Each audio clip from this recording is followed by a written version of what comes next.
સુરત ઇન્દ્રપુરા વિસ્તારની છડી નંબર 1 ખાતે કોમી એકતા અને ભાઈચારાનો માહોલ જોવા મળ્યો હતો। અહીં દૂર દૂરથી છડી જોવા લોકો આવતા હોય છે।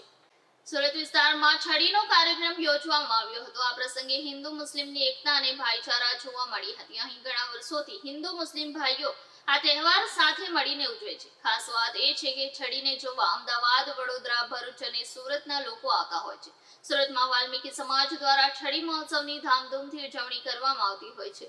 દર વર્ષે સુરતના દિલ્હી ગેટ વિસ્તારમાંથી વિશાળ છડી યાત્રા કાઢવામાં આવે છે। આપણું નામ? રણજીત પટેલ।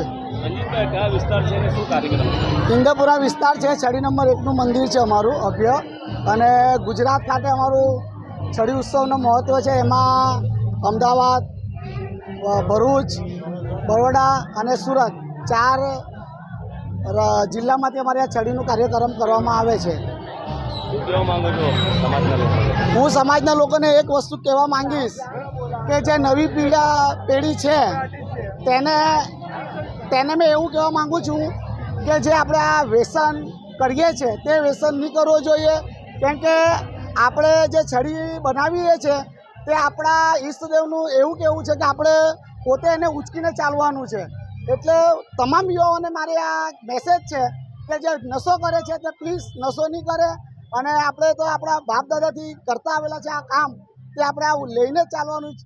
ના કે આપણે ગણપતિ જેવું ગાડામાં લઈ જવું છે કે ના ખેંચીને કંઈ લઈ જાય, આપણે ઉચકીને જવાનું છે। એટલે ખાસ કરીને મારી વાલ્મીકી સમાજને, યુવા પેઢીને કહેવીશ કે નશા મુક્તિથી થોડા દૂર રહે અને પોતાની પરિવારનું બી ધ્યાન રાખે। અને બીજું કે આ છડીનો ઉત્સવ છે તે આઠમ નોમ દસમ આપણે ધૂમધામથી ઉજવવાનું છે। તમામ ભાઈઓ એક થઈને આ તહેવાર આપણે મનાવવાનો છે। છડીનો તહેવાર આવે કેવું લાગે?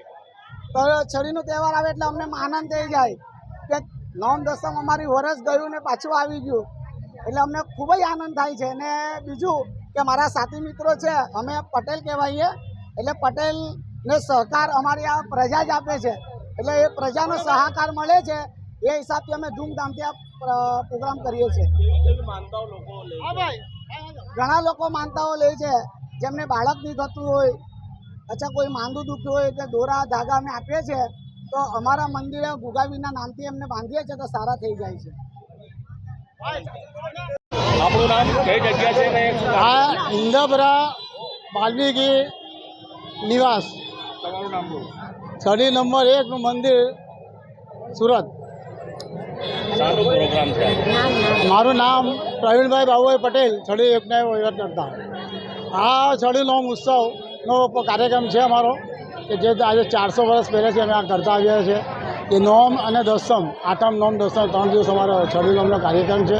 એમાં અમારા ઈષ્ટદેવ ગોગાવીર શ્રી મહારાજની કૃપાથી અમે આ છડી આટલી જે કંઈ વજન હોય અમે ધરતા નથી, પરંતુ એમની કૃપાથી અમે લઈને ફુગાળા પગે ચાલીએ છીએ, અને એ અમને શક્તિ આપે એ બહુ મોટી અમારા માટે, વાલ્મીકી સમાજ માટે એક મોટી એ છે। બીજું કે આ સરઘસમાં આ જે છડી બનાવવામાં અમને 2 થી 3 મહિના નીકળી જાય છે। એમાં નાનું મોટું કામ, લોખંડના પાઇપને એંગલો, એલ્યુમિનિયમ લાઇટ, ડેકોરેશન બધું સાથે કરવામાં આવે છે, અને અમે રંગે જંગે આ ઉજવણી કરવામાં આવી છે। સમાજના કેટલા લોકો જોડાય છે આમાં? હા, અમારા આખી વાલ્મીકી સુરત શહેર, આખા ગુજરાતની વાલ્મીકી સમાજ આમાં જોડાય છે। લગભગ 25 થી 30 હજાર માણસ અમારા આમાં છડીમાં આયોજન થાય છે। છડી કાચી નીકળશે ને કાપ સમાપ્ત થાય? અહીંયા છડી અમારે અલગ અલગ વિસ્તારમાંથી નીકળે છે। જેવો કે આ ઇન્દ્રપુર વાલ્મીકી સમાજમાંથી 5 નીકળશે, આપણે હરિપુરામાંથી 2 નીકળશે, દિલ્હી ગેટમાંથી 3 નીકળશે, ટૂંકી મોલમાંથી 1 નીકળે, રામપુરામાંથી 1 નીકળે, નવસર ટેકરામાંથી 1 નીકળે, એમ 13 છડી છે અમારી ટોટલ, અને 2 ભોઈ સમાજની છે। એ પીઠ છે એ રોડ પર નીકળે છે। સમાજના લોકોને શું કહેવા માંગો?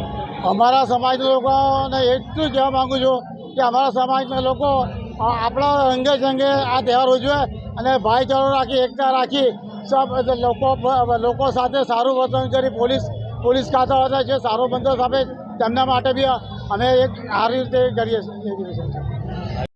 આપણું નામ? મારું નામ કિરણ અરવિંદ સુરતી, છડી નંબર 7માં હું એક। કિરણભાઈ, શાનો પ્રોગ્રામ ચાલે છે? અત્યારે અમારે છડી મહોત્સવ ચાલી રહેલો છે। શું કરવામાં આવે છે છડીમાં? છડીના અંદર તો અમારા જે પૂર્વજો જે કરતા આવેલા છે તે વર્ષોથી અમે કરીએ છીએ। આજે લગભગ 300-350 વર્ષ જૂનો પુરાનો ઇતિહાસ છે, તે વર્ષોથી જેવા અમારા પૂર્વજો કરતા હતા તે રીતે અમે લોકો કરીએ છીએ। અહીંયાથી ક્યાં જઈને છડી સમાપ્ત થાય છે?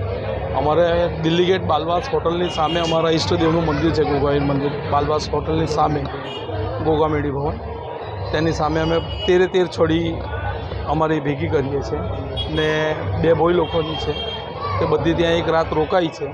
બીજા દિવસે દસમના દિવસે પરત થાય છે. શું ઇતિહાસ છે આ છઠનો?